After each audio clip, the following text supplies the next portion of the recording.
bolingo nyonso ekelami na yo nyonso epesameli na yo yozali solo nzambe yokelami na moto te makanisi mayo ekokanino ya moto te yozali solo dojuwanyi mumpeshe lendo nanji muwehera kupana wa doji masamba wansi mashala mumayi awunsenta juwanyi mema te yakoma misana yo tata ekeselino ya bato atako motakeli akokoma lokola yo te yojinga bila kemo lokumuna yo tata kemo kemo yokokani na moto te kemo kemo lokumuna yo tata.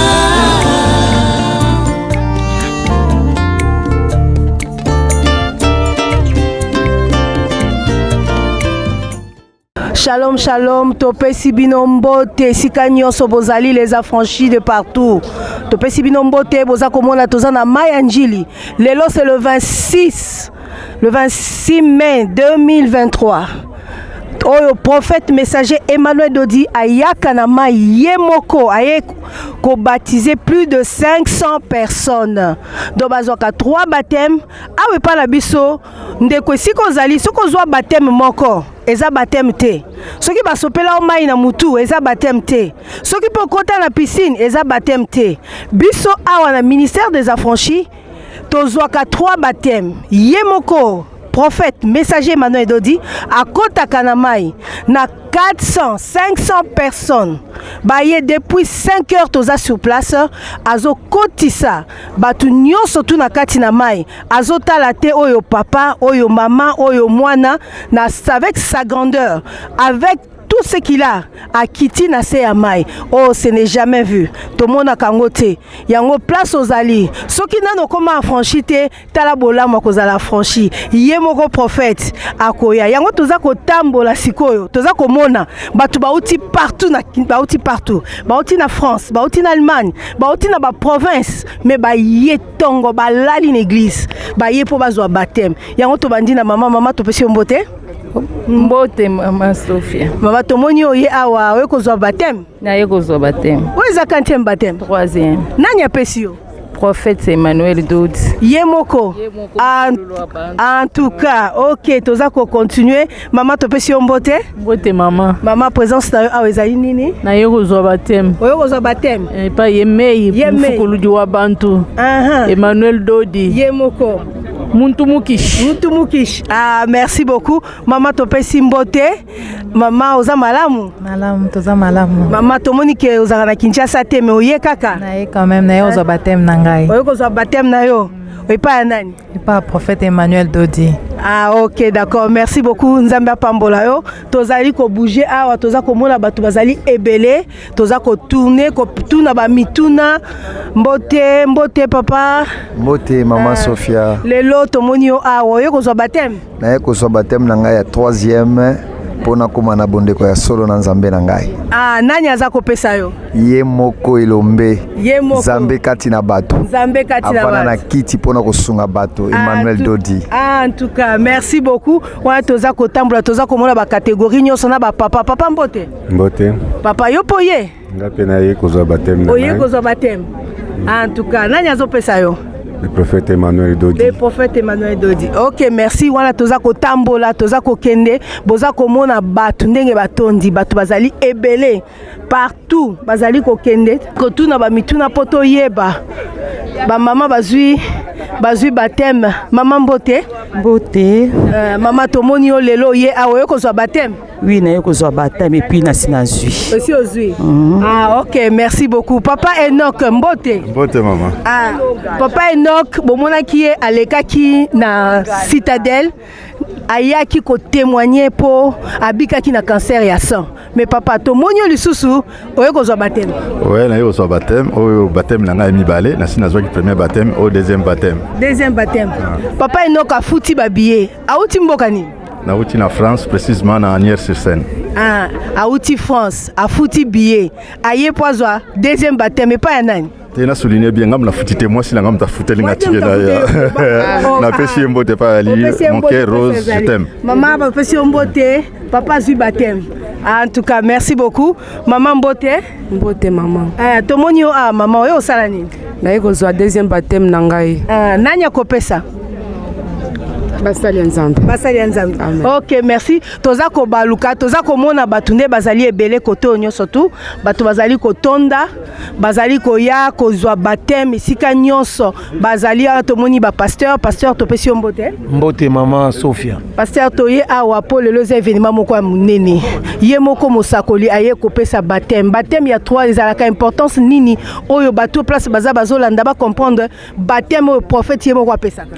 Bon, baptême au prophète moi appelle ça d'abord sacré, d'abord baptême est sacré et le prophète appelle ça une fois par année ezali baptême moko il y a ils ont considéré na célébration en fait il y a première gerbe.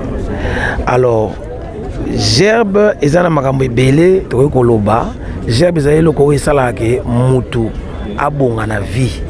Et là, ça la moto, ezali nzoto te, ezali makasi te, mais ezali gerbe kati na ye. Alors, avantage ya baptême ya première gerbe ezali ni po e fungula yo lola. Lola e fungwama, makambu na yo nyonso tout ezaki okangama e fungwama. Et deuxième avantage nango ezali que oza ko confirmer Nzambe. On confirme Bonzambe. Voilà. Donc on fait Bonzambe et ils ont ça là que nous sommes yo elala qui ekufaki etelema. Donc ce qui dans nos baptême té il y a première gerbe. Occasion on a pesi na sengi na yo lokole lelo to silisi année prochaine à la même date oya mosakoli atse na mai okopamba ma vie na yo ko changer gerbe na yo pe ekotelema. Merci beaucoup pasteur Josué Kakima tokutani na yo awa tozo kende ensemble poto kende kotuna batuba mutuna et biso tozali en direct il y a Mayanjili toza komona présence ya ba pasteur nyonso tout place bazali batu bazali koleka koya kozwa baptême yango toza kopesa bango mbote tomoni pasteur oyo auti France pasteur Dadi topesi mbote mbote maman Sophia. Oui pasteur toza en direct à partir ya Kinshasa na Mayanjili tozo mona prophète messager Emmanuel Dodi azali ko baptiser mais tomoni outi France oye pe kozwa baptême ou bien ko sa musala. Oui ngapé na yo mon troisième baptême mais en même temps en tant que ouvrier nazo yede bande ko ba bimana mai.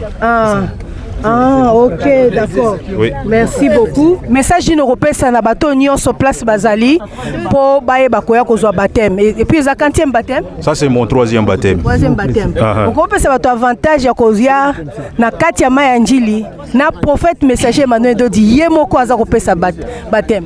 Si la Bible a dit qu'il y a eu un baptême de Jean, aujourd'hui, moi, j'atteste qu'il y a un baptême que nous appelons le baptême Emmanuel Dodi. Donc, ce qui veut dire qu'il y a un premier baptême, un deuxième et un troisième baptême. J'encourage tous ceux qui ne sont pas encore entrés en contact avec l'homme de Dieu, d'une manière ou d'une autre, que vous soyez affranchis. Vous n'avez pas encore eu l'occasion de venir vous faire baptiser. Faites comme moi, je suis venu pour le premier, le deuxième et le troisième baptême. Mais pour celui qui n'est pas encore affranchi, je vous invite, bien-aimés dans le Seigneur, venez rencontrer cet homme et votre vie ne sera pas la même. Merci beaucoup pasteur Josué Kakima. Sophia. C'est fait en direct. Témoignage. Mais si vous avez yemoko mosakoli akiti na mai papa tu ezalaka te ba prophète na ba pasteur alelo bayaka kokita na mai te bango moko en plus toza aye yemoko te aye na ba pasteur nyonso tu ba pasteur ngo pe baza ba pasteur ya pamba te ba pasteur ya njili te ba pasteur ya kauka te ba pasteur oyoyo baza na kati ya mosakoli baza koya ko tokolo ba batu bazolanda bisoni. Maman Sophia mosakoli Emmanuel Dodi aye na mission ya liboso eza ya kobikisa bato. Miracle to salaka na magazine c'est fait. Miracle ezalaka lokola pambu. Omoni mbisi na kati ya mai. So ifo bokanga ye. Ifo botiele lo mobo ekobenda ye. Aswa monyama bobenda ye. Miracle zo permettre mutu waza musika apusa na pene ya Nzambe. Mais sikoyo aye pour na miracle te. Aye pour na salut. Parce que mutu akozwa miracle akoti pe lifelo. Donc prophète messager Emmanuel Dodi aya pour na salut. Donc salut wana ye baptême pe na kati. Miracle ya munene o leki salut ezate. Miracle qui s'allie exact. Évidemment mon Sophia parce que mutako bika na maladie mais azongi na mutime akobi ko sala masumu mais le plus grand miracle demeure et reste le salut. Bon siko baptême sali ezani na baptême au prophète yemo azo kota na kati awa pe 3 baptêmes ya liboso deuxième siko salut ezani na kati ya baptême importance ya baptême au prophète azo kopesa ezani pasteur Josué Kakima. Sophia tobota makabana na Nzambe te. Tobota makabana na bato. Bio le bise qui est né de la chair et chair. Moi la tata moi la maman. De l'esprit et esprit. OK. Siko na nzela ya baptême oyo ndeto zolonga bana ya batu toko mabana Nzambe. Eza le solo ya Yesu na Nicodème. Yesu na Nicodème. Nicodème aza docteur de la loi. OK. Aibi na esi tu es né d'eau et d'esprit, tu ne peux voir le royaume dessus. Yeko docteur de la loi, akoza la peine na ba 50 ans. Ngai mulakisa mbeko. Aibi soko botami na maite. Okobikate. Alabi nazonga na limo mama na ngai na botama lisusu. Aibi c'est yo docteur de la loi mobimba ya Israël. Oui makambote. Celui qui est né d'eau et d'esprit ne peut voir le royaume des cieux. Ah OK. Bon, siko nde loko toza kotuna siko tolobi ba miracle au prophète asalaka. Et zape secret nango pesa na kati ya baptême. Secret nango za na kati ya baptême. Mission ya prophète messager Emmanuel Dodi. Eza na kati ya baptême. Kasi lokola mission na ye ezali salut. Il n'y a pas de salut sans passer par le baptême. Il n'y a pas, et comment il n'y a pas de salut sans passer par le baptême? Baptême, bazu baptême na mutu. Baza baptême te. Baptême même na kata dictionnaire. Définition liboso ya baptême. Ezali ko zindisa. Bon, totalana.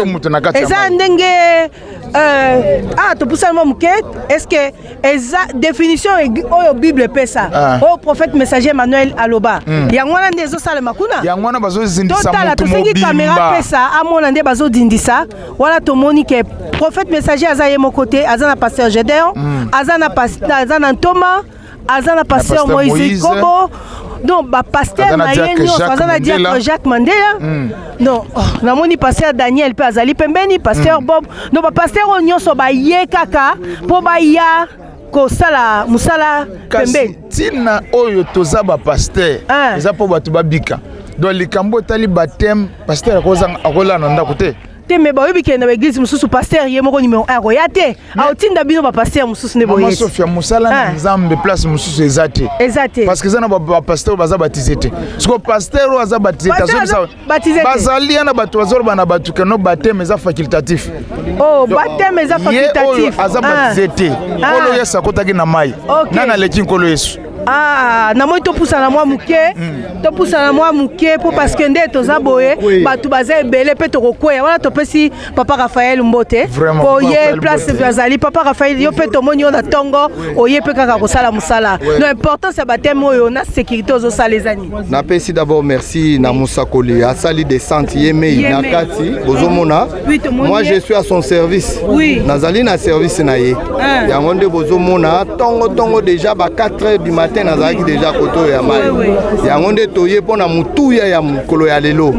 tosi toye bino moko bozomona musala donc nasengi bino bopesa nga minute pona coordonner. OK, merci papa, continuer musala biso pe tozo continuer musala na biso yango bozomona tozana ba ancien Joël awa tozana ba servante Jean-Smith Sakana nuye pe aye pembeni to pesi yembote bango nyonso pas bazali wa toza ko baluka to baluka su pasteur Josué pasteur Josué likambo eza ko kamwisa ngai baptême oyo tozongela na totala ndenge prophète akoti mai depuis Ernie akoti mai depuis tout le 5h30 5h30 totalier de 5h30 siko toza Ernie Si vous trouvez un na montre na biso 5h30. Donc 7h azaka na kati ya mai.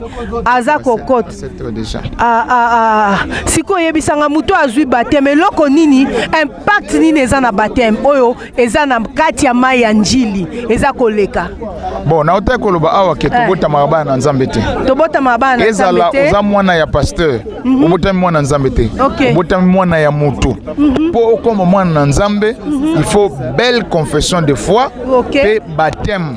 Belle confession de foi wana au prophète messager Emmanuel Dodi amemi eza belle confession andeni eza lokola récitation moko te boye bosala religion nyonso eza na confession de foi nango. OK d'accord. Mais o mosakole Emmanuel Dodi amemi e bien ngami belle confession de foi parce que ezali maloba ensemble maloba o Nzambe tata a révélé na ndenge mutu asengeli kondimela. Ndenge mutu asengeli andimela. Ndenge mutu asengeli kondimela. Nazo signaler que tous na 3 confessions de foi. Misa toi ne sali la belle confession de foi. Yangwana pe tozora to. Yangwana pe membuso na 3 baptêmes. Mais 3 baptêmes oza secret moko ezala kate na Kinshasa. Depuis na mokili kutu 3 baptêmes to ebite.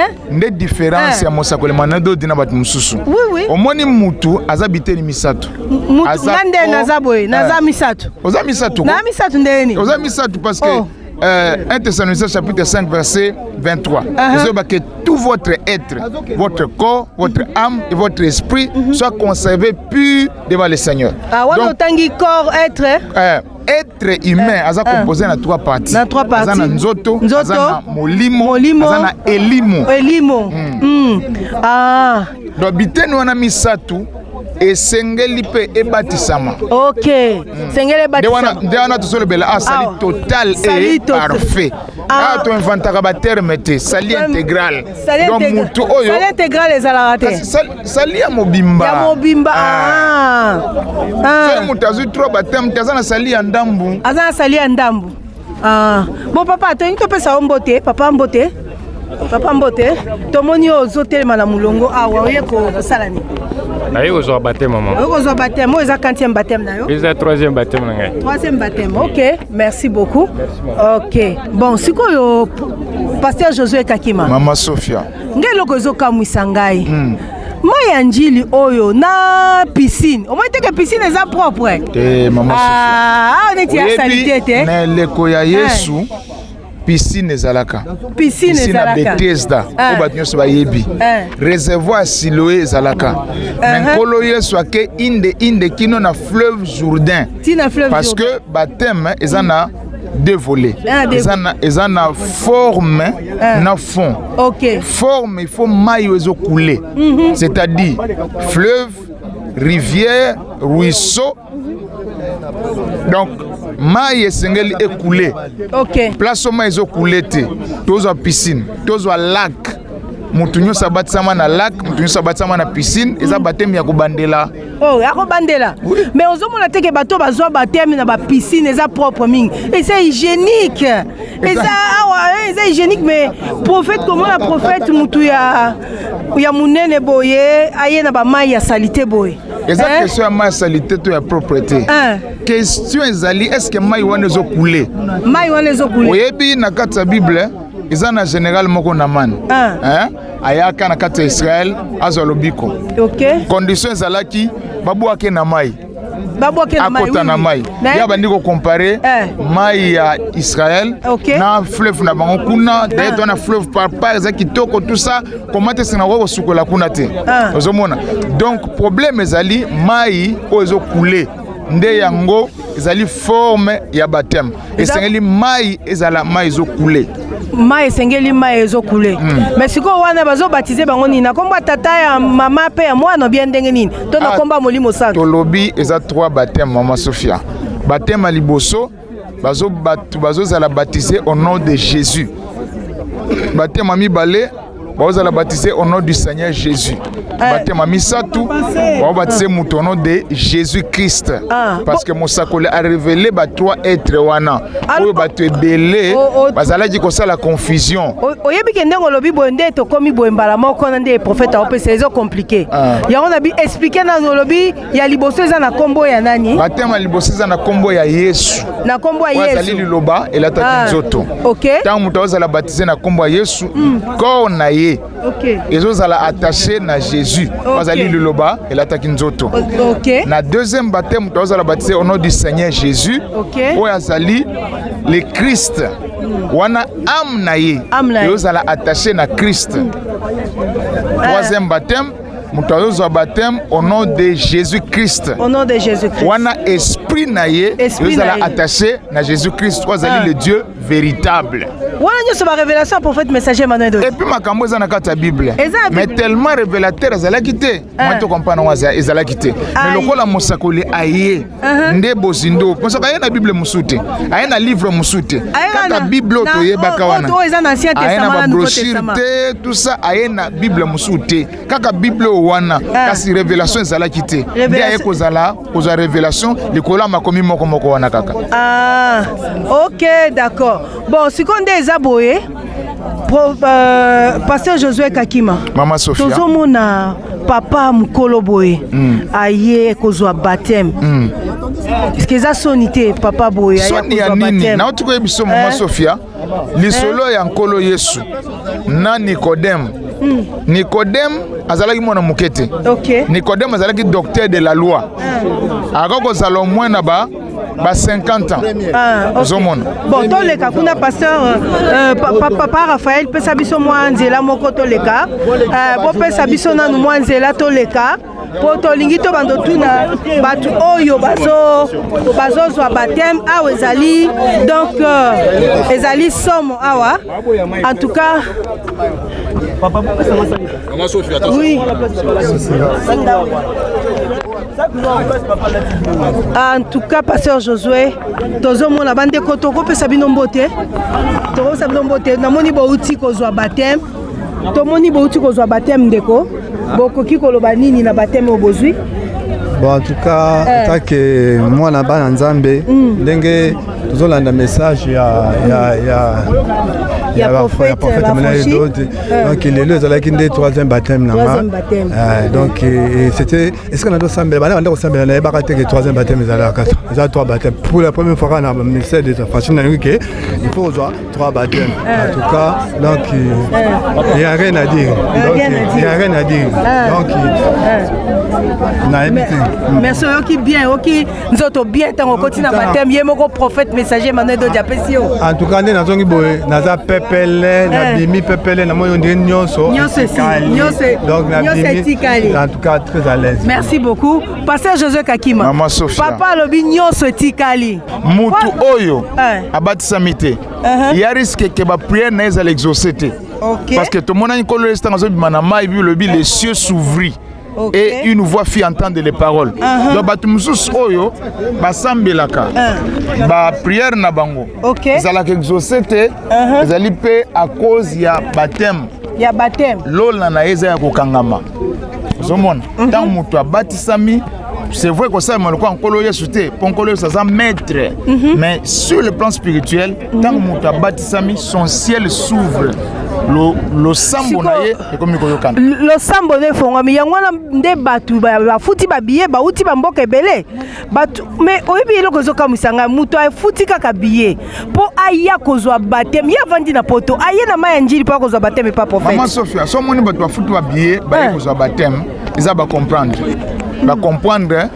bolekisa kuna bato bamona ndenge nini prophète azopesa bakamera tosengi bolekisa ezala en direct tomona vraiment mingi ndenge nini prophète azopesa baptême na ye azopesa. Oui maman Sophia. Oui papa. So moni mutauti musika mboka mususa futi billet aye eza parce qu'à comprendre oyebi poto eza njilité eza masina te c'est que mutu a comprendre azonyango 2000 francs à transporter. Mais kasi moi Sophia soki mutu azofuta billet pour que des vacances akende ko sepela naye akende ko sala ba bienga naye boni mutu a comprendre que baptême za nzela ya salut afuta billet te aya surtout bato poto bakenda bazora ba vacances balukwa biso na Kinshasa te eza bon maman Sophia bango bazora ba vacances bakembo comme so bake ko sakana ko sepela mais bango siko ba ye eza na bato mususu bazui kaka ba vacances ya une semaine ya 3 jours aye kaka yana bato mususu ba atterrissaki lobby kaka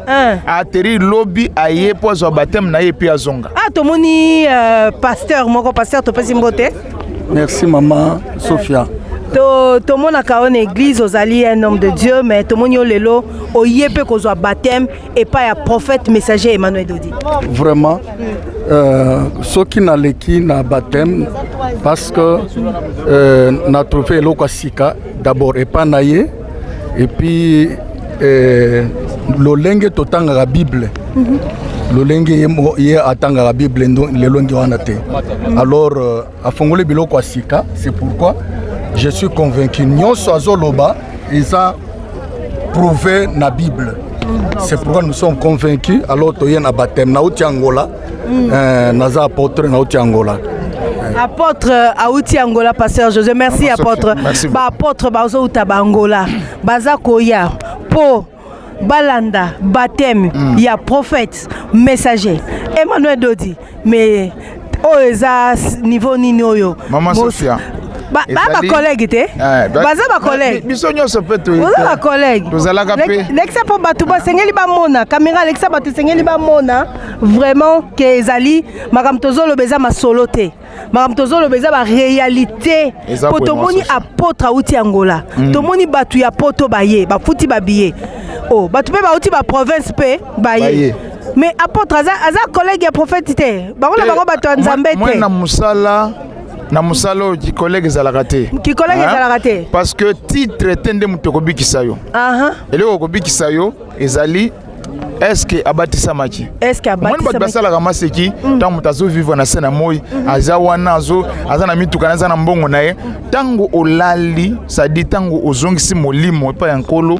question liboso batunaka est-ce que yo obatisa matote parce que eza canal wana nde mutu abikaka na tuko yebiso ke tobota makabana na nzambe te tobota maka bana ya bato yango Bible lobi ce qui est né de la chair et chair ce qui est né de l'esprit est esprit koleke la confession de foi na koleke la baptême ya mai to longwe kozala bana ya bato to koma bana ya nzambe to longwe kozala bana ya bato parce que Josué Kakimatala nanu acte ezosalema bakotisi na mai prophète atie loboko basimbie ba entouré awa ta mutu moya tio les ate awa mutu moya tio les ate po tozo mona penza bingambe ya ba pasteur ya ba papa ba telemi tout autour ya prophète na ba ta sécurité au moins ezali etala ezali père na biso mutazo baptisé papa alors tango yemoka zo kitana mai tous les corps sacerdotaux baza mobilisé ba fongo ba accompagner quand le président za la raté moi Sophie oui na président za la yemo quelque part te président za yemo côté oui hein oza nganza monene ça dit tous les corps sacerdotaux les a mobilisés beni naye pona ko sala musalo et ndenga yo sala yango boy azali côté ya biso mosakola te akaka na maloba te na micro oya yo sala eza côté ya mobimba azote yani kasi mais acte yemo ko sala yo so mona ba pasteur na niveau ya sa komiwana azaki na mai depuis 5h30 depuis 5h30 parce que ayebi motuya ya salut ayebi valeur ya salut salut yango na lingale ya lobiko lingalo ya biso ya Kinshasa ezaka moins pauvre parce que guérison lobiko salut lobiko mais peut-être de sorte que na lingalo ya makanza ndi to komanyola malamu to kabola guérison na salut pasteur Josué Kakim nazali kokamwa namona ngo te na ba église oyo ke ozomona pasteur yemoko prophète yemoko aye en tout cas oizali so monye na musika okanisa te okondima te ke sakosala makambo ndenge wana kasi mosakole manodo di azali ko vivre oyo azote ya biso azo vivre azote ya biso parce que ate ya biso lobaka na vie ya moto wato sengi na kamera mena tombola penza tomona dimension ya maya njili mobimba penza ndenge nini eza ate ya biso lobaka na kati ya bomo ya moto eloko eleki salut ezate eloko eleki salut ezate tango yepa musaka manodo di yeba ke ndenge oye oza candidat ya baptême wa candidat kokota na mai soko koti te yo na ye boko yokana te parce que bisika oyo akozwila motole akozwila récompense ezali na nombre ya bato oyo bakobika zomona mama eza ndenge wana. Pasteur Josué namoni mama outi na mai, mama topesi mbote. Mbote mama. Oui, mama outi na mai, oye kozwa baptême yo moko. Kusana boye mama kusana. Yo moko yo kozwa baptême. Ngamo mutaye kozwa baptême. Yo moko yo kozwa baptême, tala koto batu ba mona yo. Ozo baptême nani apesi yo baptême? Pasteur Dodi mutapesi nga baptême. Okoti na mai, oyo kindengeni. Non, qui pense à l'aise, na sentir bien. Pour sentir bien. Komi à l'aise. Na komi à l'aise, na komi pepele. Mi kumba nyoso na zai na ngwesili. Kumba nyoso sili. Ndeko yo bimi kutu na mai epa ya prophète bandi na koseka. Maman zane esengo makasi. Esengo makasi. Pona nini? Pour un baptême nanga, prophète Emmanuel Dodi apesinga ya zane esengo makasi. Eza bendition pona ngai. Eza baptême liboso zo na vie na yo bien eza deuxième fois. Eza première fois. Première fois. Nano zo baptême te depuis botama. Tinazonati. Yo za ko pambwa mais merci beaucoup parce que Josué. Ya za ko pambwa ma. Ya za ko pambwa ma. Abandi na baptême. Ya ye moko Dodi. Parce que baptême ya Jean Eza. Ya Jean Eza, baptême ya Jean Eza. Baptême ya Jean Eza. Tana baptême ya Dodi. Do ya bandi na baptême ya Dodi. Na fondement prophétique. Prophétique. Maman chérie, tu peux sur mbote. Bonjour. Bonjour. Yeah, le bar français, bonjour. Ma chérie, tu es une jolie fille comme toi. C'est pas bizarre? Pas du tout. Pas du tout. Comment tu as senti? Enfin, c'est le processus de la délivrance. C'est pourquoi nous sommes venus pour se faire baptiser. Ok. Processus à délivrance. Merci ma chère. Processus à délivrance.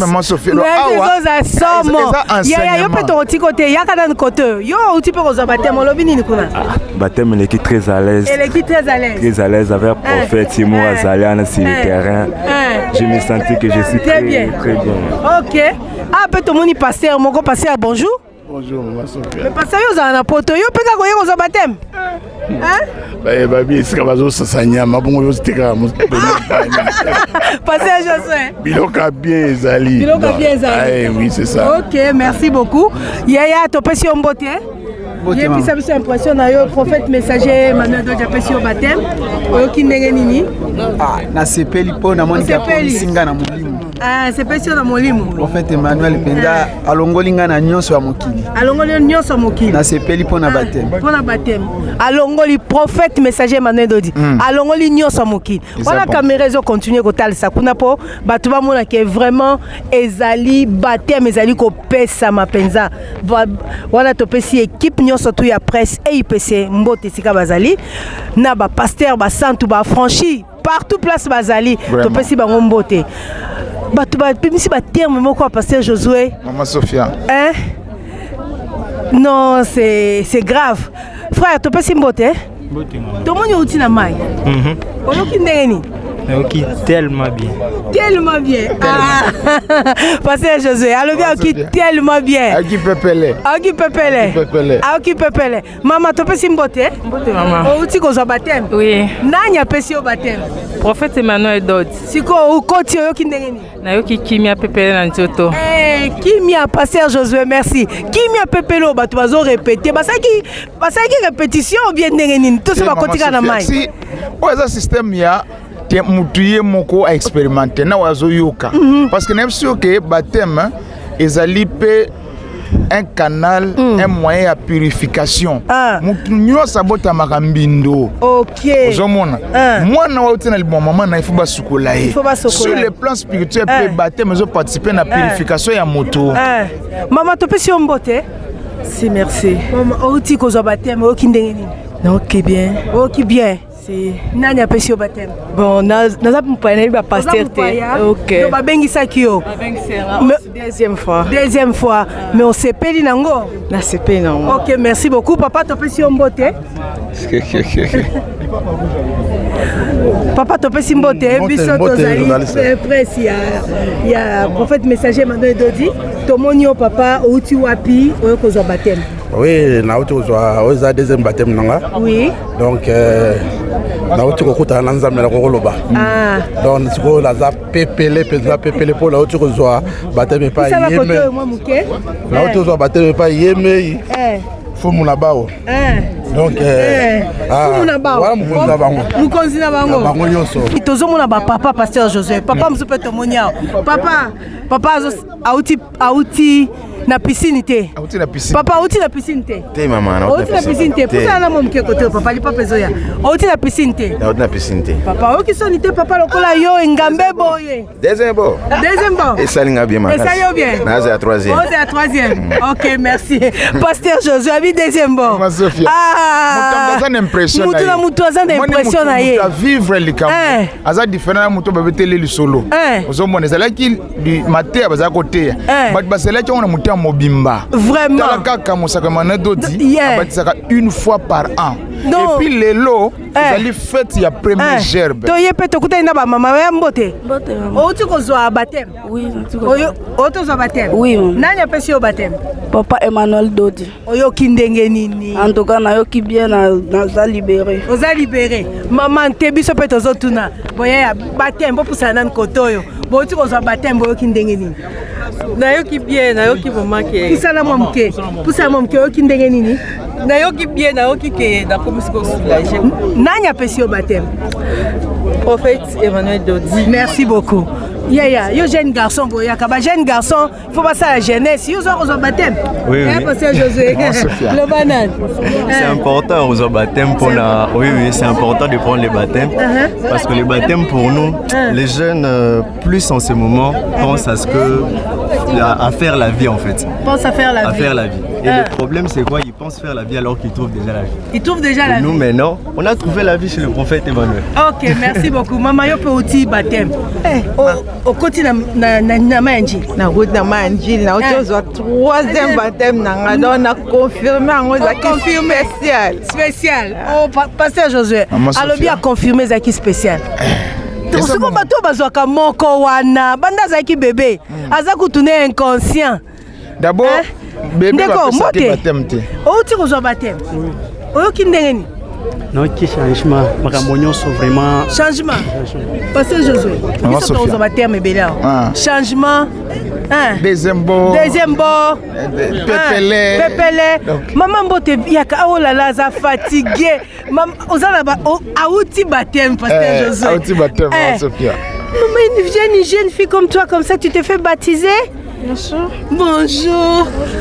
Yaka to mo ba jeune fille boti ko zo baptême. Ba jeune fille ba ovanda na banda ko ba bi baptême te bango fo ba sala vie. Bino boyo zo baptême mais pas prophète, messager Emmanuel Dodi. Oui. Délivrance à vie. Ezali? Délivrance à vie. Délivrance à vie, merci. Yo Ezali? Eza kokota na kati ya sacrement. Kokota na kati ya sacrement. Quand on est dans le sacrement, on est sécurisé pour à jamais. Pasteur Josué, Maman merci Sophie. beaucoup. Baptême wandenga ko point de terre. Résultat d'enseignement. Aux autres bilons enseignement. Au processus de délivrance, sacrement. Sacrement. Maman yakana no atoyebi outi baptême. Pesa biso na oyo kindengeni na baptême aussi. Naoki na comme pépélé. Pépélé. Ah, pépélé. Biso tozaka baptême mike. Pépélé, processus de délivrance. Sacrement. Ba franchi bazana ba phrase hein. Eza ba phrase za pamba te, eza résultat ya enseignement au mosakoli mane de daye nango. Omoni mbote otuzo baptême. Okindeni. Kimia. Ba kimia eza ko ba okabela ba okabola ngo. Donc mutu nyoso place azangi kimia. Aye pas prophète messager Emmanuel Dodi. Aya ko zwa kimia. Eza ndengwana pasteur Josué Kakima. Parce que baptême d'être et là le mot ta ko signaler ko signifie awa que mutu azu baptême na mwana muke. Na bu bébé. Mwana muke azwaka baptême ti. Mwana muke ba présentaka ye lokola nkolo Yesu. Marina Joseph ba présentaka ye. OK, d'accord. Ba pesaka baptême na mutasi akoli aza conscient. Yango moni otuna ba mituna mwana muke ko répondre ote. Ako répondre te. Mikolo nde bazo répondre. Mikolo nde bazo répondre. Ba pesa mwana muke. Papa. Oh là là, c'était bien passé hein. Ouais, ça s'est bien passé. Oza troisième. Oza troisième. Nani apesi yango? Yemoko. Emmanuel Dodi. Votre prophète. Votre prophète. Merci beaucoup papa. Kobanda ebandeli. Mwana bapesaki baptême te. Parce que nkolo Yesu yemoko ndezalaki modèle na biso. OK. Nga botami. Joseph na Marie bamemiye liboso ya nganga Nzambe pona ko présenter ye. OK. Tozana kata Bible na Lévitique chapitre 12. D'accord. Mwana ba présentaka pa na Nzambe. Mukolo nde babatisaka ye. Parce que zana ba serment oyo mutu fa répéter avant kokota na kati ya mai. Bonjour maman, topesi mbote maman. O tu zo baptême. Mon fukulu pesa message. Wa bantu ayo ko zo 3e baptême na ye. Muta pesa combo. Mon vote ya baka mon fukulu wa bantu. Maman papa lotaka ndoto papa uti ko zo na cimetière. Vraiment. Ezaki ko ba fabrication te kasi au moins ba témoignaka. Magazine c'est fait yango. Ba biso to lokotaka batu te. Ba témoignaka bango yu. Ba mona ki en église. Ba monye na c'est fait. Ba monye na baptême. Ah, maman merci. Na sepeli mi. Biso peto sepeli. Baptême. Importance ya baptême na vie ya chrétien. Oya za franchi. Ezali motuya tozalo bla makama bana mike. Ya bana mike ya kozwa baptême. Baptême nyoso oyo ozwa na bomwana. Ozwa na bomwana. C'est nul. Donc il faut zo à partir à Ginino comme conscient.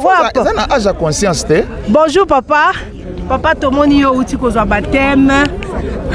So za lo maman lo pour na baptême ozui. Maman to pesi ombote. Si ya ngape na yo kozwa deuxième na nga na vandaka na Suisse. Deuxième ya liboso nazwaki pa papa Moïse. Nazwi ya mibale pa papa prophète. Ozui déjà osokotaki déjà na mai. Osokotaki maman lobi auti wa bipu. Auti na Suisse maman Suisse. Maman yo longo vraiment Suisse. Ba piscine na kitoko kuno mona kite oko ozwa baptême. Ngona na bina ya kozwa na mboka na biso. Ozwa na mboka na biso. Et pas ya ye moko prophète. Prophète Emmanuel Dode. Mama sikoyo message ino kopesa na bato nyoso bazolanda biso bazana ba mboka ba Suisse place bazali ya ba France tomoni ya ba Allemagne tomoni ona bazui baptême te. Oyo na kopesa epa Dode eleki oyo nyonso tomoni bikamwa bato ya sida babiki bato ya epilepsie babiki bato ya cancer babiki ezali kamba kokamwa. Ezali kamba kokamwa. Ezali kamba kokamwa penza. Abikisi bato ebele na tomona te oyo aza Yesu Kristo. Mama sikoyo na mboka no ozalaki kuna obi mboka nini uti? Naza na sisa na kati ya bien église oyo ezali na kenda ko témoigner kuna. Toza nango na kati ya sisa na bien ezali. Sikoyo bino kuna ba pasteur mususu ba baptizaka te. Babatizaka na kati ya piscine. Na kati ya piscine. Na kati ya piscine petoloba na kati ya eloko ngo eseli lokola dingi. babatizaka wana eza lokola baptiste maman Sophia moni bato bakrea na kati ya l'église na bango lokola mwa piscine moke so banyi babatize bafungoli babatize bato nzela loko nazali koloba wana ke baptême ezala pe purification sur le plan spirituel so mutu akoti na mai masumu na ye ezotikala voilà pourquoi il faut ezala mai ezokule po sinon te ozala yo oye kokota na masumu ya mutu mai ekulaka te piscine kaka ya poto eza lokola mai ekulaka te donc ekulaka te ezali na kati ya piscine. Oui. Merci maman, merci beaucoup. Tozo ko continuer. Pasteur Josué Kakima. Maman Sophia. Frère na mona ye. Frère yo. Kasi ya témoignage. Wana ngaku tuna bandi Francisika. Na mona ye ninga zokota na église. Na mona kazaka neti mutu normalité hein. Kasi te moni na magazine c'est fait. Témoignage to lokota batute. Ndeko yo aza na miracle ya munene. Na mosaka mane d'autres. Non économiste ya inikin wana yeyo. Oyo ayaka na ba malade belé ba AVC ba nini. Oyo azwa miracle prophète azokota na kati ya citadelle. Azokota na kati ya citadelle atalié kaka. Nguye longwe pa prophète ezuye place ezalaki. C'est fait soyez mbalamo. Bon, au moins peut-être batumsu balanda ki te soko pesa moi rubrique moko mukende ngezalaki. Ezalaki ndeni na kombona. Bon comment nanga Kusana Frère Kelly Kabongo. Frère Kelly Kabongo. Oui, en tout cas et comme qui moi mon maman Roboye malade yaki ko visiter. Malade wana ezaki na maboko abatu c'est mais malgré consultation et salamaki et pas pasteur église et belé on n'avait pas trouvé toujours la solution mais mukolo oyo même kinga na affranchi donc nakutana ki vraiment un vrai miracle oyo batu balukaka batu belé bakolo baka makambo batanga na Biblia que moi na moi si oyo asimbaki Yesu asantaki guérison balamoko et eloko ezalaki kati na nkolo nde bimaki c'est la même chose que j'avais aussi reçu auprès du prophète. Donc, Nayaki na maladie, il avait AVC, Kizengi, donc je n'étais pas normal. Nazaki na Kibomoto vraiment. Et ça a quitté. Oui. En tout cas, na Belaki. Nga pe naza témoin. Jour, nga na témoin jour nazo kamba prier, c'était un mercredi. À côté na salle de formation, tina kamba pour na ta ben de ko anormalité. Otali parce que moni malade wana AVC Kizengi mona na ngane lungi. Otali pena gende ko za normalité. Mais na moi mikolo oyaji ko salema ndengo azo témoigner yemo kwa. Oui, en tout cas, oui, Loba. Et puis après, au Moni. Oui, après, ma toute première fois, il y a la terre des affranchis. Na tigala comme on a prophète. Kasi les jours où on a vendu na Kiti, quand on a été dans la Kiti, je vis le prophète passer. Et c'est quand on a comprendre que c'est lui le prophète. Et ça, tant on a talié, comme on a talié quand les raisons matana cher, j'ai senti quelque chose qui venait de lui. Et il a pénétré dans notre onara. C'était les jours où on a télémis. Ma ramonion se changeait totalement. Le même prophète.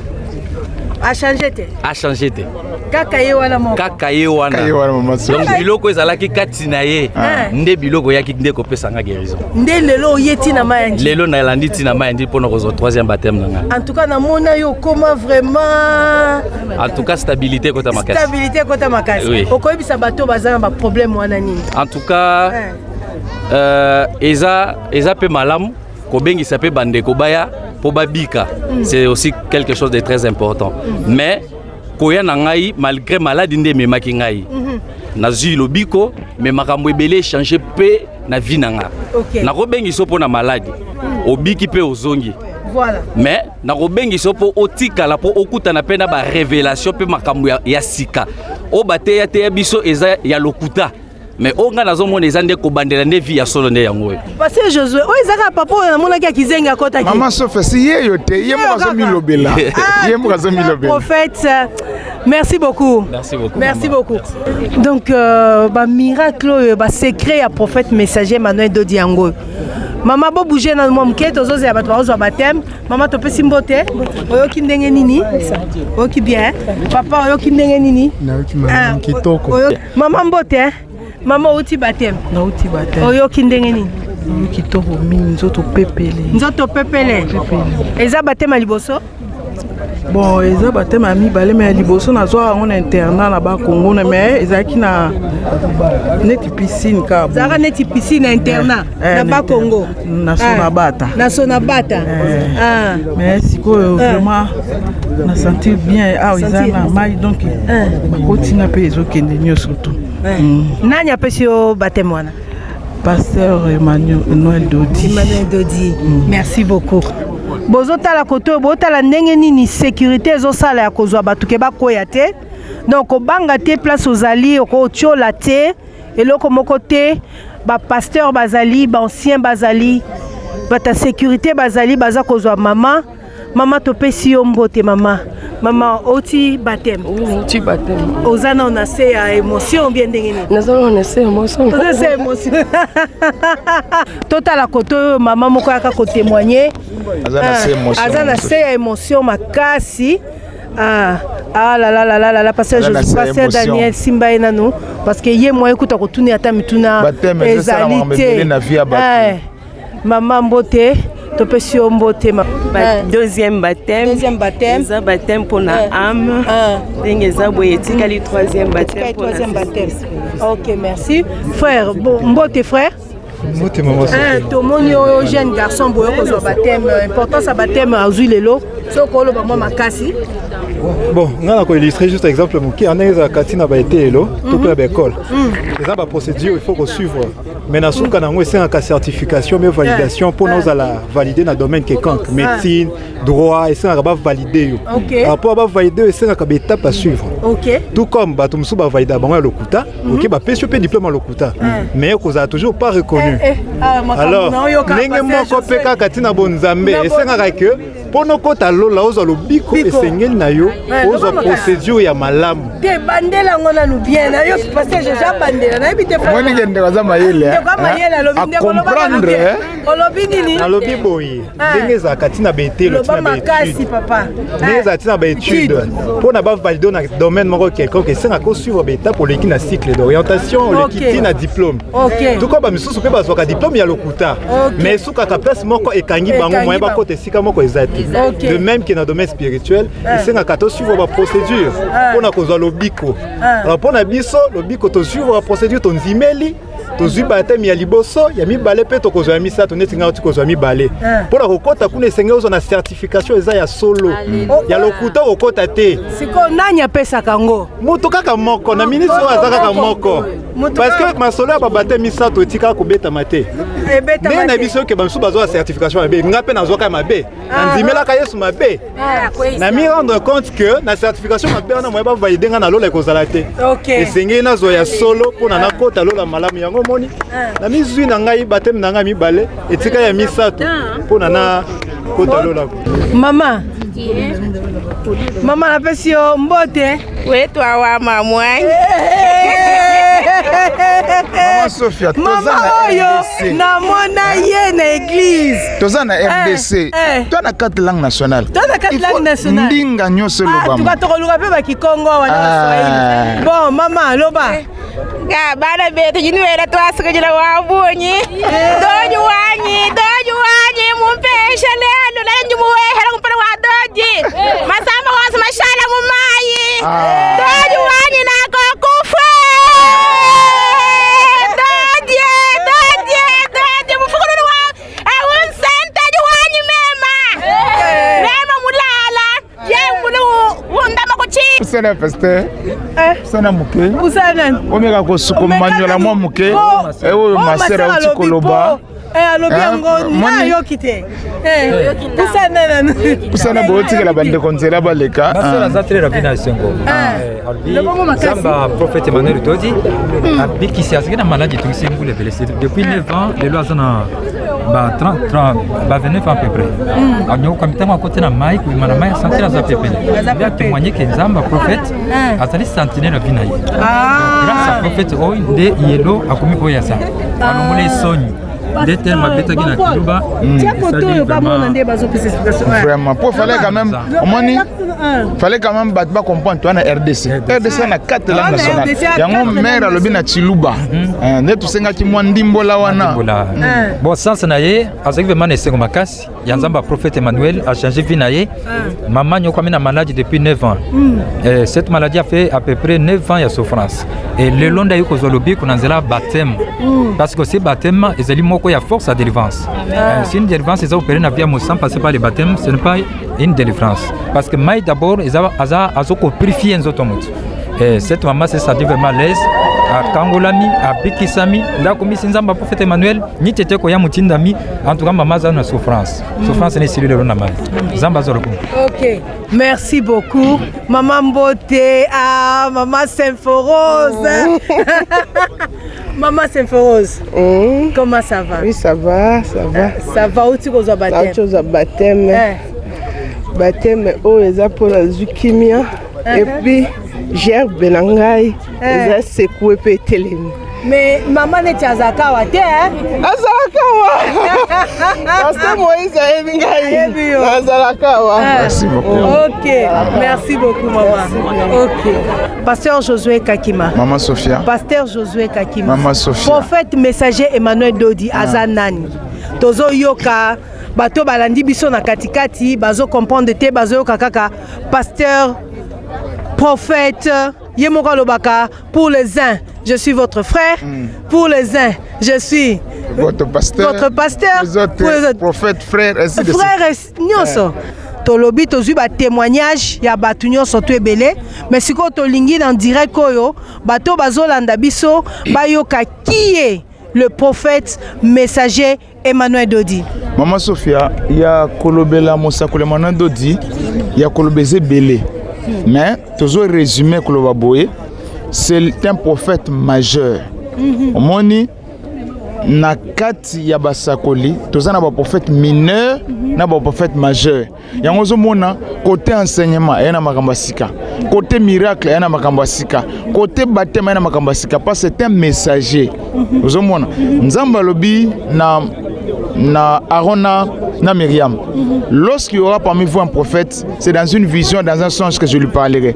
Il n'en est pas ainsi de mon serviteur Moïse. Donc, à cette différence entre le prophète mineur et le prophète majeur. Oui. Donc, mon Sakolemanodo Diazali, prophète majeur, c'est un prophète messager.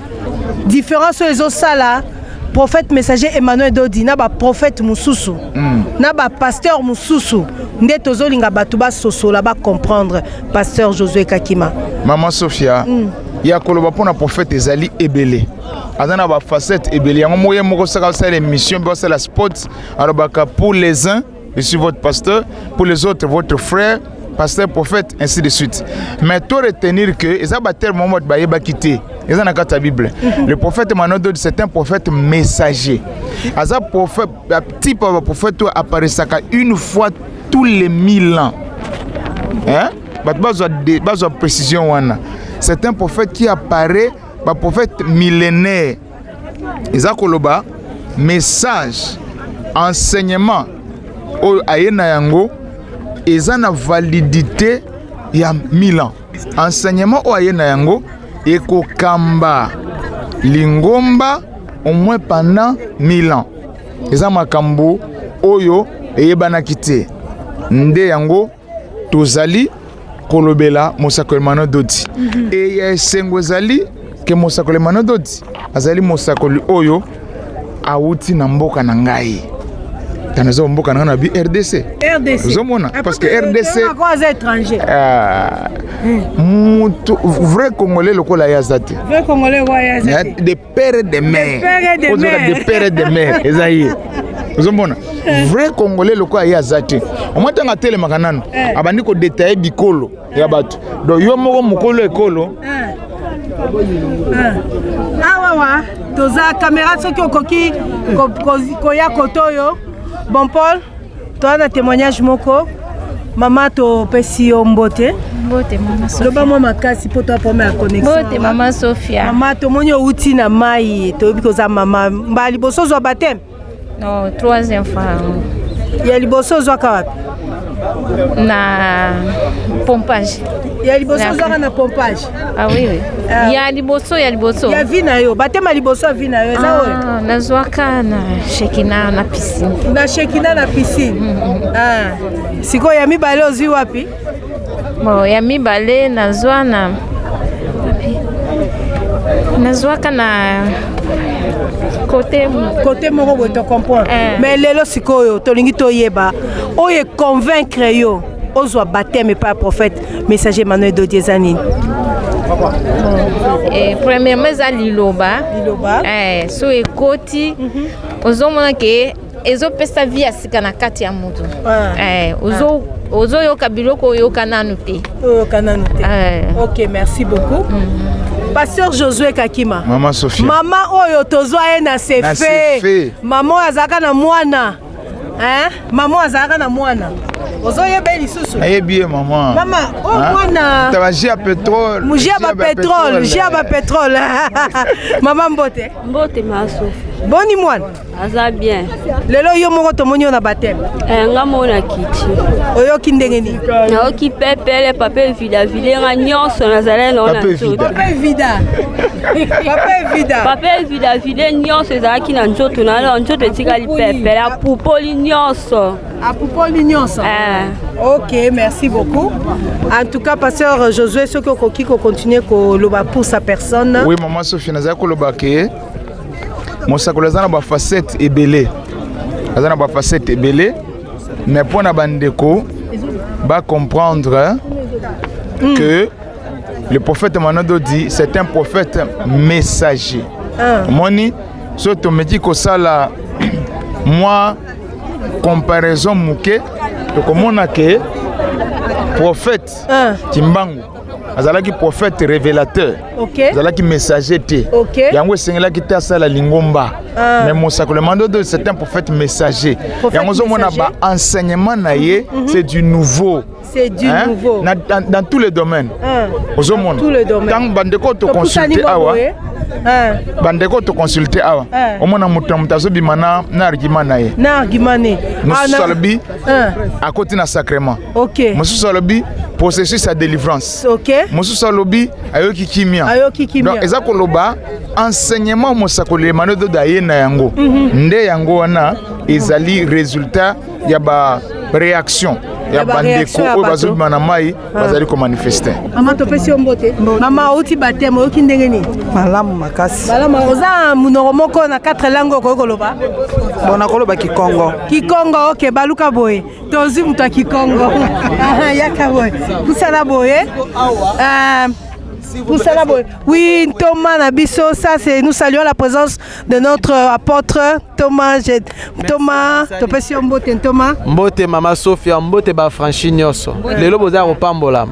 Thomas to yebi ke yo za Thomas, mais to monyo banda tongo pe oza awa. Mais yeme aza déjà bon biso to zala wapi. To zala wapi? Hein, so qui prémisse aza déjà mobilisé. Biso to tika li photo zala kaka. En tout cas, merci Thomas. Merci Maman. Oui, maman, olobi yo koloba na Kikongo. Yo tuninga langue ni na koloba. Na bilangue ni no koloba na baptême ozwi.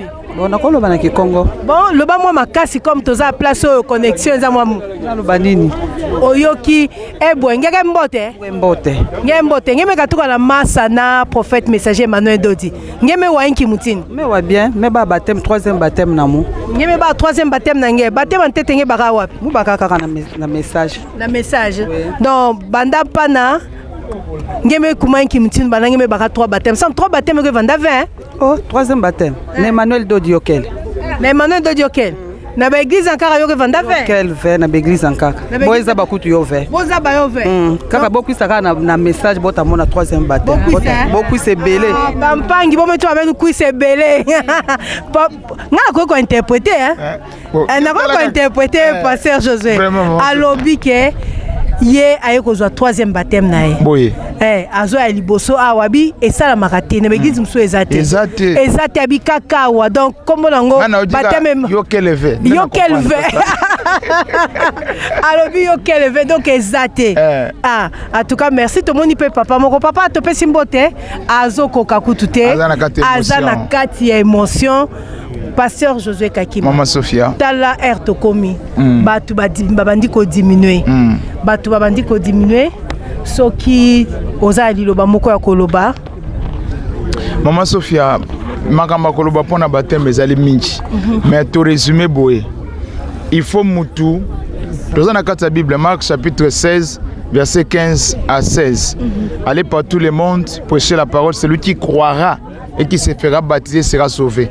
Mais ndé aussi ba enseignement terme nous sa Bible ezo fungola ba enseignement o mosakola na yango. Ozomona. Celui qui croira qui se fera baptiser sera sauvé. Motu netenami comment croire? Des réponses ezali belle confession de foi. On m'a répondre. Nabisika comment croire? Croire de la belle manière, de la bonne façon, c'est croire selon la belle confession de foi. Comment se faire baptiser? Le baptême doit respecter la forme et le fond. Forme zanini et sengles à la maille coulée. Pourquoi? Parce que sur le plan spirituel, baptême ezali pe travail to cérémonie à purification. Yango mai faut la mai couler. Bazo baptême na piscine, bazo na ba baptiste, bazo na habité soki na ba lac. Yeba ke baptême wana eza malamu te parce que nkolo Yesu en son temps, il y avait ba piscine à Bethesda, il y avait réservoir à Siloé, mais il y a nkolo kendaki na fleuve Jourdain. Nde forme ya baptême faut la mai couler. Et fond ya baptême to Yesu ko na ba serment. Bandeko nyonso bozomona bakoti na mai avant bakota na mai eza na ba serment oyo basali pona bakota na mai parce que na premier baptême mutazo kangisa nzoto na ye omoni batu na Kinshasa to ka mingi terme wana na kangisi nzoto véritable ko kangisa nzoto eza baptême parce que baptême ezali sacrement ya piété donc tango ozu baptême tozoloba baptême ya dodi parce que na kati ya Bible il y a les baptêmes des gens. Baptême ya dodi ezokotisa na kati ya sacrement ezokangisa nzoto. Ça veut dire soki baptême ne salemi malamu na mosakolema na dodi bakobwaka le loko ekosimbote bakobwaka le malade ekosimbote parce que maladi biloko babwaki ekomona sacrement kati na yo bandeko nyonso bosimbaka kisi kobatela nzoto kokangisa nzoto ya solo eza kozwa baptême parce que yo ozwi kisi obokangisi nzoto mosakola te biso boye moto azwi kisi soki akutani na kisi eleki ya ye okosambwa yo ozwi kisi okangisi nzoto me moto okutana na moto aleki ya yo akosambwisa yo mais soki ozwi baptême sacrement ekoti eza na kisi moko te na se na moi awa ekokotelema face ya sacrement toyebi makambo tozoloba na bino bandeko nyonso bozolanda biso peut-être eza mbano liboso olanda biso yeba ete appel oyo eza lancé esengeli boya bozwa libatisi mpe bolamu oyo nyonso bandeko badefile awa balobi ekolanda bino. Pasteur Josué Kakima. Mama Sophia. Toza komona na sima na biso prophète aza ko continuer kozwa mai. Azali ko sala musala. Aza ko continuer ko kota na kati na mai. Yango to bengi mama yakana no mamuke. Mama Magi. Mama Magi toza ya mutuna kotuna yo. Merci maman. Yebisa biso importance ya baptême oyo prophète aza ko pesa. Ah merci beaucoup Mama Sophia. Ezaka ndenge moko pasteur na biso Josué Autioloba baptême ezako batela biso baptême ezako bomba biso baptême ezako kangisa biso na molimo na nzambe tata importance ya baptême yango wana Mama Sophia. Baptême ezako batela biso parce que mais ezako batela biso parce que c'est un acte de foi. C'est un acte de foi. Oui. Ezako batela biso ezako sala ete ke tozala protéger ezako protéger mutu ezako sala ke mutu azala toujours en union avec l'esprit. En union avec l'esprit. OK. Oui. Merci beaucoup pasteur Josué toza ko continuer toza ko mona présence il y a pasteur Gédéon, il y a diacre Jacques, il y a pasteur Moïse Ekobo, il y a pasteur Caleb, il y a papa à sécurité, bango nyonso bazali tout autour il y a prophète. Eza bongo Mama Sophia. Na mochili soki mokonzi a se déplacer, mokonzi atambolaka ye moko te Mama Sophia. Lokola ye moko la gerbe des gerbes. Azali awazo sekwe ba gerbe ya batu. C'est normal que biso corps sacerdotal mobimba tous à la mobiliser. Donc Moussa les osalema awa bande ko baza bien encadré bazo kota na mai et puis loko mona ina souligner Maman Sophia. Oui pasteur Josué Kakima. Trois baptêmes tozozwa. Troisième baptême. Eza ba position à Maman Sophia. Eza ba position. Baptême à liboso. Premier baptême taotala na ouest. Na ouest. Deuxième baptême taotala na est. Na est. Troisième baptême taotala na sud. Eza na sens. Eza na sens parce que bateau ozomona na tukoloba ke bateau caméra zoa prophète oui baza bateau baza appartenir na ba être chaque mutu chaque tribu chaque pays chaque nation ils sont sous l'autorité d'un être pour lesquels musala ya batemo salema awa bazo lakisa ye komoni kingandi banda lelo aza susu ya yote appartenir na kolo Yesu selon les niveaux premier baptême na niveau à Jésus deuxième baptême na niveau à Christ et puis troisième baptême na niveau à Jésus Christ à niveau à Jésus Christ. En tout cas tisikoyo toza ko continuer kozwa ma sœur bonjour Tongi tozwa opesa ba réaction na yo outi kozwa baptême. Oui, na kozwa baptême. Du baptême, quantième baptême? Deuxième baptême. Nani apesi yo? Prophète Emmanuel. Oyo kindengeni. Na qui bien sentir pepele. Sentir pepele. Oui. Pepele. Oui. À sentir pepele pour passer Josué. Moni mo na pepele zozonga mingi. Pepele zozonga donc abi à sentir pepele. Allez kiboy. Ma sœur Mbote. Awa toza outi kozwa baptême. Outi kozwa baptême. Quantième baptême? Deuxième. Oyo kindengeni. Esengo makasi. Esengo makasi pasteur Josué. Jeune frère. Pepele a esengo makasi. Esengo makasi. En tout cas, merci. Bonjour papa. Papa outi kozwa baptême. Oui, na tout kozwa baptême. Baptême na zela ngo mingi. Ozela ngo mingi? Oui, et pas ya moko l'homme du moment. L'homme du moment. Baptême. L'homme du moment. Oui. L'unique messager de 7 ans. L'unique messager de 7 ans. Oui, sur ce baptême na Kotilola. Ozu baptême no Kotilola. Sans explication. Sans explication. Sans procès au Kotilola. Ah, na monde tu es avocat hein? Oui, sans procès, sans explication au Kotilola. Et puis germe seconde likam. Yango likam.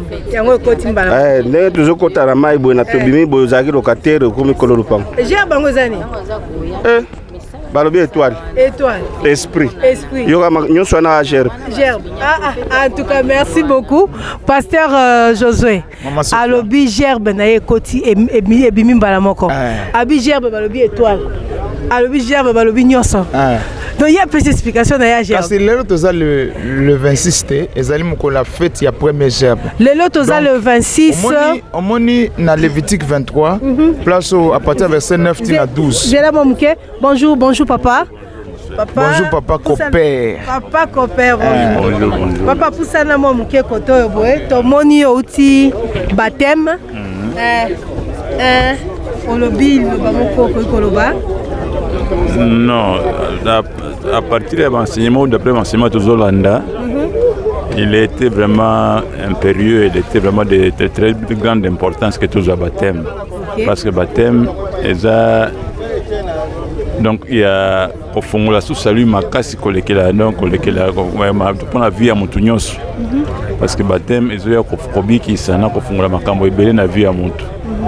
Baptême est à la base ya ko fungola ou bien ko la musa gerbe ya moto ya mama ya moto elala na côté le misango parce que gerbe ya moto ne to lo babombo ya moto mobimba.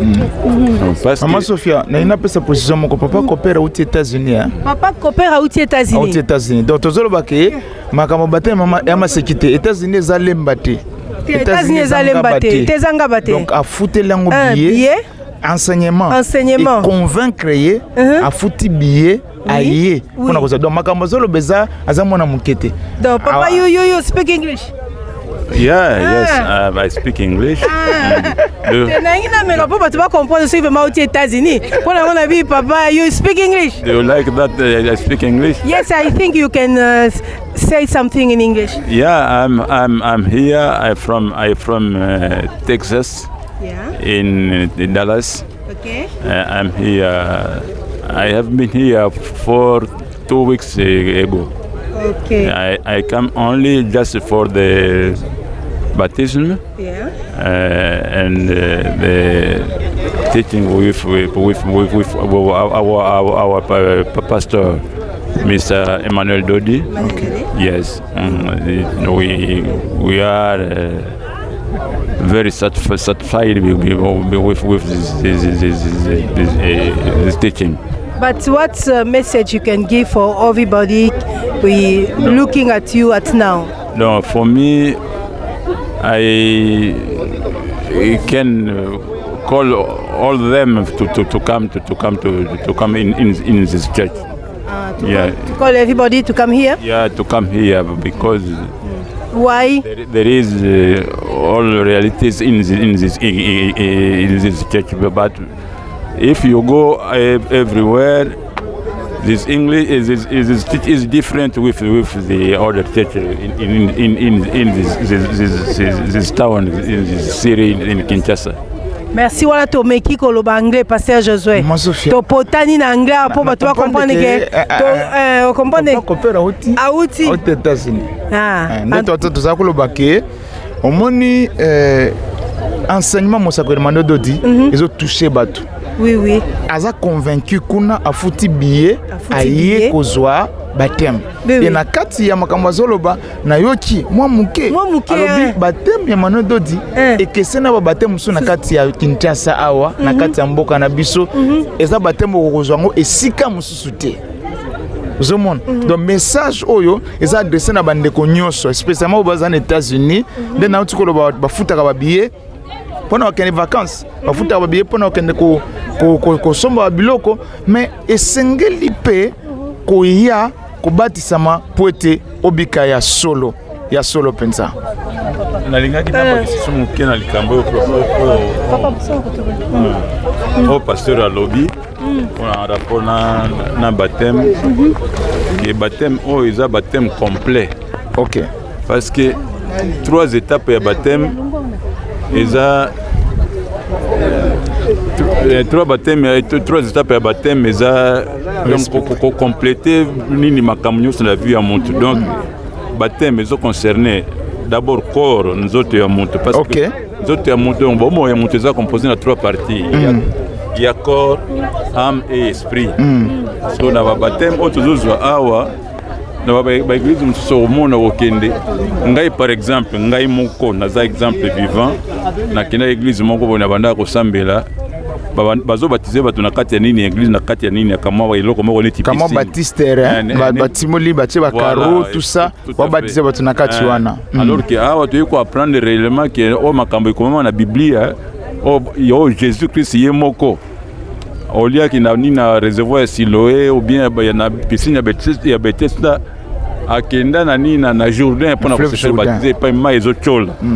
Mais bisika mususu même place na uti na ba pays à vieille démocratie bato bazo continuer ko baptiser na kati ya nini ya ba baptiste ya ba piscine kati ya ba bilo ba mona modernité que non to créer ma piscine moko boye awa na koyoka réalité na ba makambo ezali na bateme awa en tout cas école sous fona nga makasi. Awa pasteur Josué Kakima toza komona papa wana baza kokotisa ye na mai bakotisi babimisi ye pas aza pasteur. Oui, aza pasteur atika l'église pasteur Pierre soki pe akoki koya koto pasteur Pierre a expliqué biso pasteur Pierre topesi mbote soko tema koto na katikati.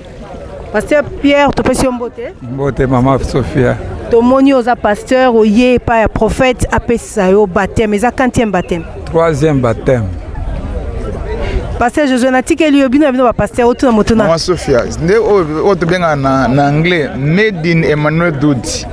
Donc 3e baptême, même 2e, ils ont uniquement pas Moussakole Emmanuel Dodi. Oui. Vous avez ezali un rendez-vous tant attendu. Omoni koyoka likambo ou comprendre oza convaincu siko banduko zela mukolango eya. OK. Et surtout que ça mukolo ya fête ya première gerbe parce que mosakoli achake loko ne sika na yango.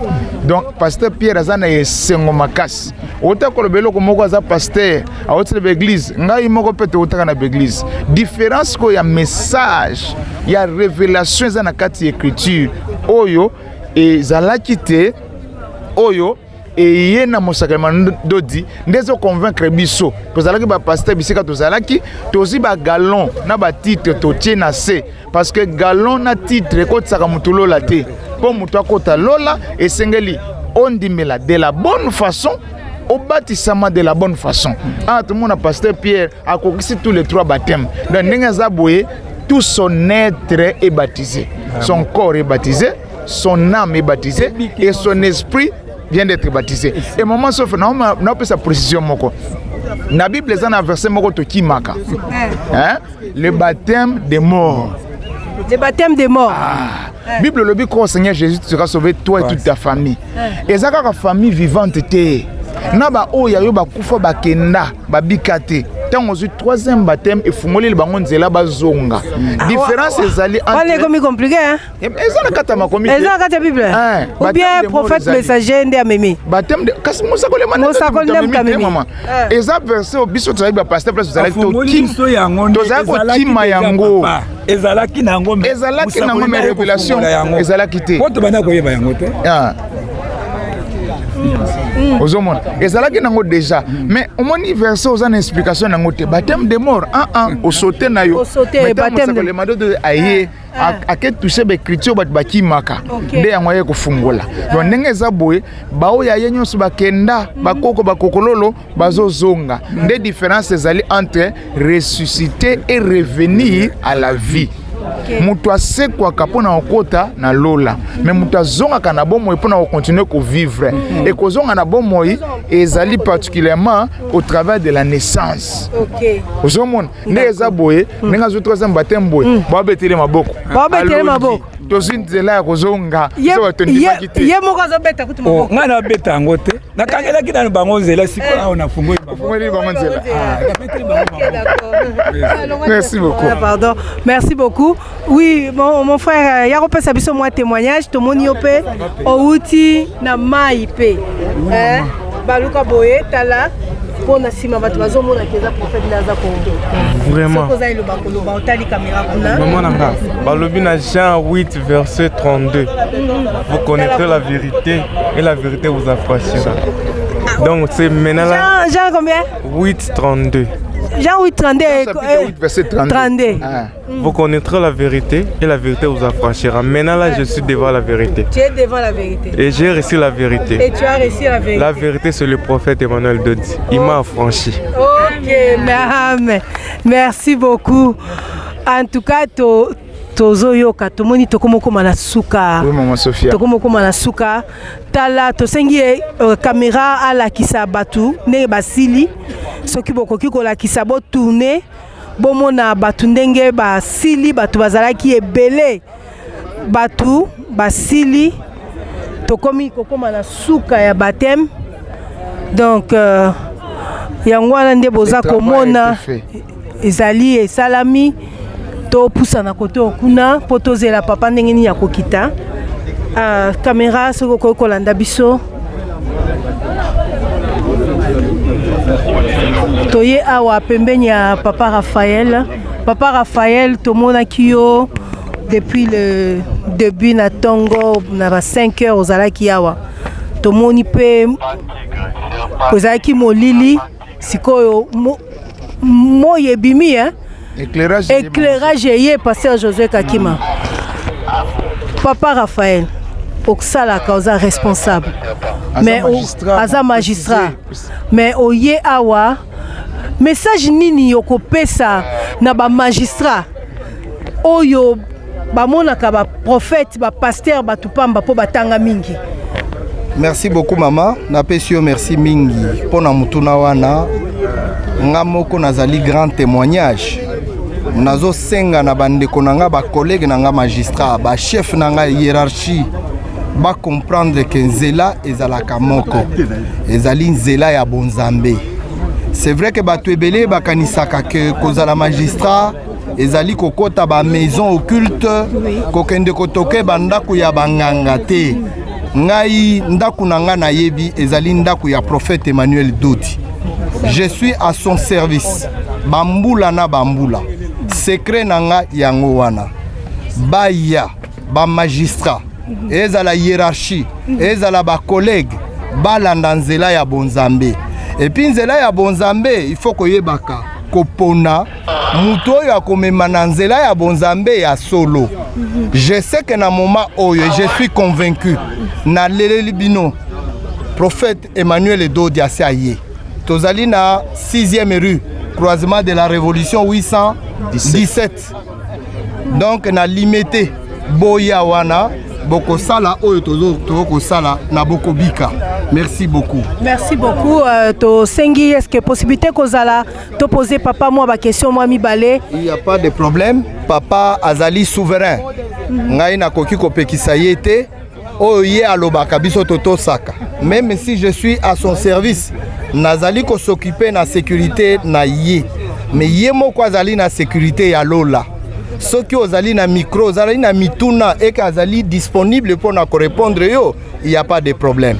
Okay, vous êtes autorisé, sinon service na biso na bomutu est autorisé bino. Mais nous sommes dépendre na yemoko. Okay, merci beaucoup. Maman. Merci beaucoup. Wana biso to baluki boy pasteur Josué, tozo la kisa. Papa ndeni na komi na suka, les affranchis de partout, prophète messager Emmanuel Dodi. Sa grandeur Yemoko banda kotaki na 5 heures na mai Ye azako bima à Salisi baptême il y a plus de 500 personnes du jamais vu un pasteur toko tunaye a outi banda kotaki na mai azali kobima sikoyo ezali en direct. En tout cas tozali komona ye azali kokende toyebi te soki papa kozala na temps mais tomoni aza très occupé eza difficile auti kosilisa. En tout cas topesi merci na bato nyonso bazalaki en direct wana topesi bino merci papa auti kosilisa. Le prophète messager Emmanuel Dodi asilisi lelo le 26 mai 2023 banda qui 5 heures TRE a baptisé plus de 500 personnes. C'est du jamais vu. Un pasteur na talent naye na grandeur naye pasteur Josué. Ce n'est pas possible. Toza komona batu nyonso topesi basandrali na bambote topesi batu nyonso tu bambote. En tout cas place tozali koloba mama aimé na biso pe azalaki sur place topesi mama aimé mbote wana mama aimé mbote mingi mama Sophia to sepeli na service au sala ka oyepe kolanda ti awa bien sûr fona landa mutu abiki fo landa esika lobiko ya batu musupe ezokota po eza gerbe tele maleo ba oningisa ngoboyo ebele lelo ba oningisa ngo ezo yebele pasteur Josué lelo na 15h na 15h en tout cas bota la caméra benda 15h caméra benda balobi 15h 15h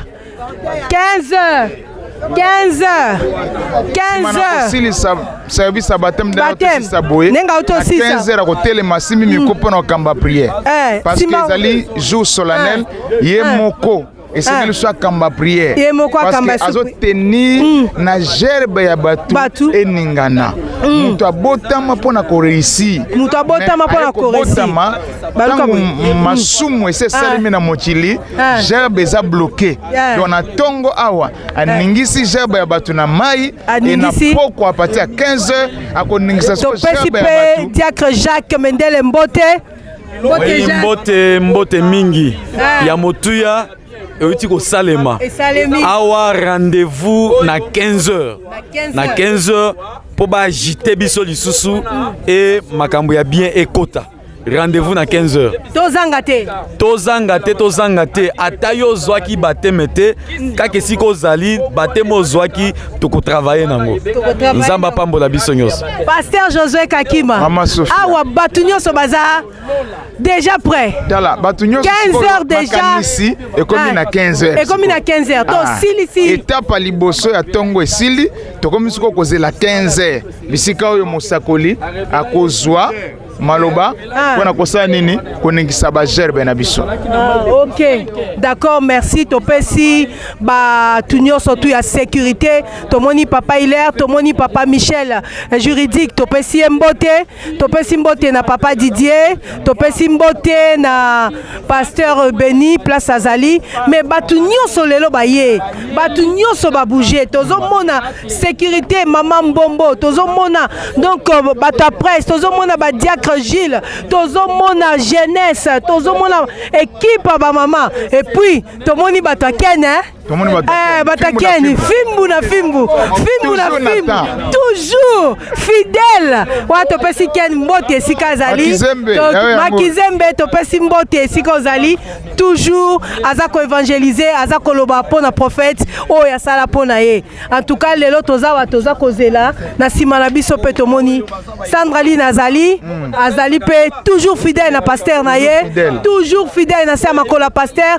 azaka nesika okendete vraiment oza nesika za nabika nga Sandrali na bika ero penda to na mokili na 4h du matin on mela noa nanga na mela marula nanga na tela nga misika mokili en tout cas vraiment nabika na muka 4h du matin pona sutuka lelo na 5h du matin na ntili pona mamba nzambe na tika pena na tika na za ya kobika bo shisha nga libanda te bo tala o ezala kati na nga gerbe na gerbe koyemba ya kobina ya kodenda ya kosambela na eloko eloko nzambe za pe mwana Emmanuel Dodi wana ne Sandrali na en tout cas lelo pasteur Josué Kakima omoni to ça qui conférence de presse ya papa ya grand-père Boziana non prophète aponaka na ete yezate o batu basumuki banani te ye kaka gerbe tolobaki ke gerbe kolo yesu akufelaki bato malamu te akufela bato malamu te mabe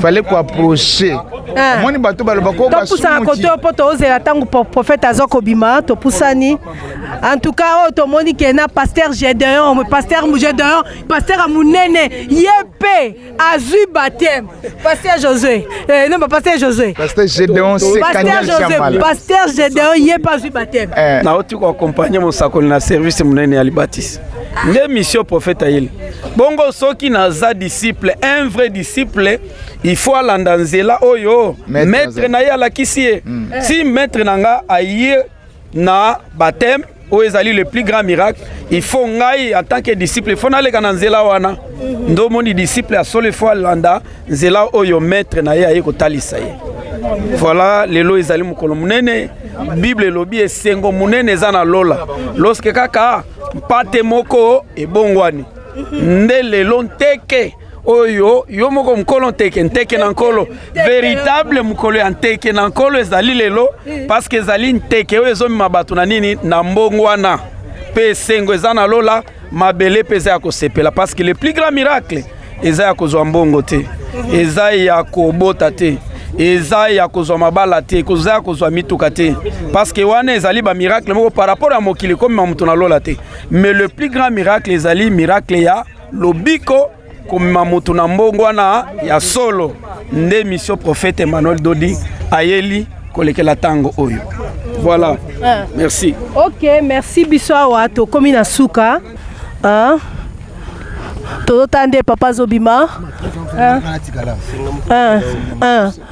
totalaka malembe topesi servante Jean Smith sakana nu mbote mama Kati topesi mbote pasteur Dodi topesi mbote mama kombo topesi mbote Alexandrie topesi mbote frère Gigi tomoni ba cameraman na ngai ba cameraman na biso Osé topesi mbote Akram topesi mbote toujours au service de sa grandeur nde topesi mbote so silisi batu basili pasteur Josué Kakima Mama Sophia batu nyonso bazo kende prophète azotika la kalate po akende donc après topesi pe pasteur Bob Mbote sikazali donc pasteur Bob topesi pe papa David Baswanzambi pasteur Josué tomoni ye pasteur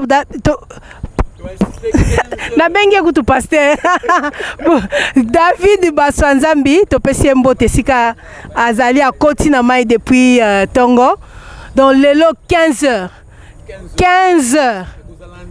15h tozomona 15h lelo pasteur Josué 15h gerbe lelo 15h mboto bazanga te bozala connecté ye moko aza au commande le prophète messager Emmanuel Dodi ye moko au commande ye moko aza wana donc batu nyonso bomonya na 15h bazali papa Raphaël akozala Diacre Jacques akozala David Baswanzambi akozala pasteur Gédéon akozala pasteur Jameli akozala Diacre Gilles akozala nazolu batu nyonso pasteur Roger Linda akozala batu nyonso bakozala pasteur Caleb Mobutu yepe akozala donc partout place bozali lelo 15h pasteur Josué Kakima olobi nini 15h yo pokozala Mama Sophia oui ça maman c'est qui 15h faut gerber nini bakomi nini ya pasteur Josué Kakima attention baptême uniquement interdiction formelle de se laver et de nettoyer les habits sous peine de sanction. Ah ok, d'accord. Wana papa asilisi ye wana azakoya asilisi baptême azo vérifier soki batu nyonso balongwe sur place. Prophète messager Emmanuel Dodi azokoye basoki mutu nyonso tu ayaki na baptême azui baptême pe mutu nyonso azongi. Un papa responsable azalaki a banda tongo banda 5h banda 5h30 azalaki awa toza pratiquement 8h to éviter ceux qui te reçoivent papa moi 2 minutes. Papa, merci beaucoup papa, merci pour le travail. Merci Tozozwa Basali, pasteur Gédéon, merci. Merci. Past Thomas Liloba ya suka poto clôturer baptême na biso ya lelo. Oui, baptême elle qui bien, elle qui très bien. Vraiment ba gerbe batezala qui secouait na mai. Il y avait une puissance extraordinaire parce que quand les prophètes baptisent, il y a la présence ya Bunzambe et l'eau les a tellement kofunga malelo même bino boza musika boza la kimia na pokwa lelo. Ce qui a bino et salami na baptême te ezo salama avec la prière du souverain sacrificateur. Donc prépare-toi na 15h à 18h aux à la présent connecté pour la makambe salamalam. Vraiment merci beaucoup pour notre service union soborandre. Merci Thomas, merci les affranchis, merci batonio sobaza connecté, merci na ba chaîne nyonso, merci na ba abonné nyonso tout, merci na bana nyonso tout ya prophète messager. Emmanuel Dodi, to silisi journée à l'élo, place Tozali Tolobi, Maranatha, Hosanna, Alléluia, à 15h, 15h à ne pas manquer. Akayo jali, solo kolona bolingo, nyonse kela minayo, nyonse pesa melinayo, yo jali solo nzambe. Yokela mina motote makanisi mayo ekokanino ya motote yojali solo dojuwanyi mumpeshe lendo nalenjumuwehela kupala wa doji masamba wose mashala mumayi awunsente juwanyi mema teyakoma misana yo tata ekeselilo ya bato atako motakeli akokoma lokola